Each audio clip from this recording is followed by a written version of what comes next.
আজকে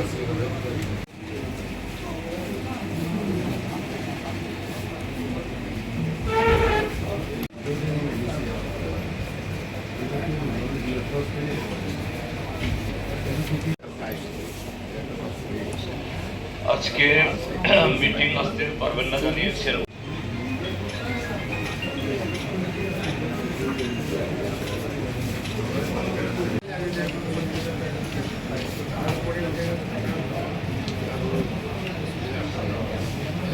আজকে আমাদের রাজ্য কমিটির সভায় একদিনের এটা আমাদের রুটিন বৈঠক।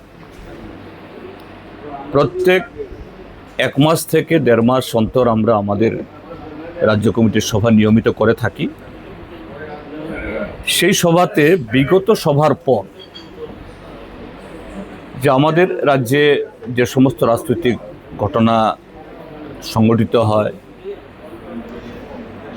অর্থনৈতিক সামাজিক সমস্ত ক্ষেত্রেতে এটার পর্যালোচনা এবং এই সময়কালে আমরা যে সমস্ত রাজনৈতিক কর্মসূচি সংগঠিত করি, যেমন গত 10 তারিখে জেলবর আন্দোলন সংগঠিত হয়েছে, তার পর্যালোচনা হবে।